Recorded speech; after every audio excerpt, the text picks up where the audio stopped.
So I think that it's important for us to, to recognize why people have this argument when they say, like, I don't want the hadith, I only follow the Quran, right? They're Muslims. They want to be Muslim. They want to believe in God. They want to love the Prophet, but they feel like they've heard or seen things in the hadith that they think are backward or contrary to kind of modern lifestyle, and so they want to be Muslim, but they're afraid of this material.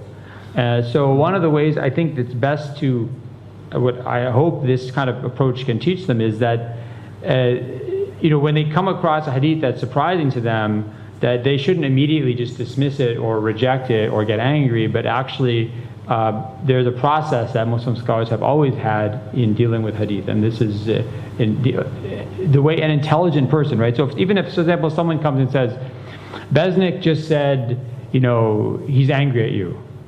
I don't just say, oh, well, you know what, forget Besnik, I'm never talking to him again, right? I want to know why. What does he mean by this? We shouldn't just judge speech, we always ask speech, we have to ask what it means. The second important point, I think, is that when they're saying I only follow the Quran, right, what they're aiming for is, maybe more liberal understand. They think they want a more liberal form of Islam. But of course, the problem with that is that the hadith doesn't just add, it also restricts, takhsis.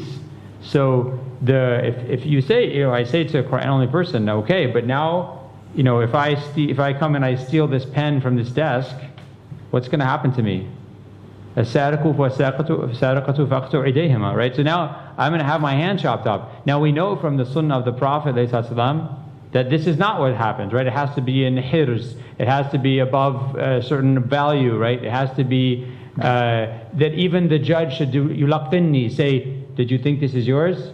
Yes, I thought this was mine. Okay, now I get ta'zir punishment.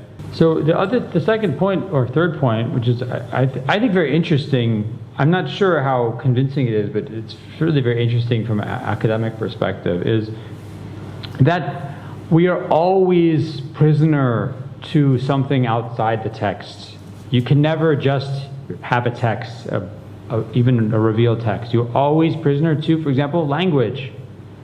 When the Quran says, الَّذِينَ يُظَاهِرُونَ مِنْكُمْ مِنْ نِسَائِهِمْ مَا هُنَّ أُمَّهَاتُهُمْ, I think is the verse, right? So those people who do dhihar from their wives. So if you go into the Quran, you find zahira, tazahara, it means to appear, to resist, to help, to assist, right? So, but if there's a very interesting book, it's called the Quran, a Reformist Translation, by a Turkish scholar, Edip Yüksel, and he says in his introduction, I'm only going to use the Quran, nothing else, right? And yet, if you look at this verse, it says, his translation says, those people who say to their mother, to their wife, you're like my mother's back to me. It's a type of divorce. So he says, you can't get this from the Quran, the meaning. He says, well, I get it from the Arabic dictionary.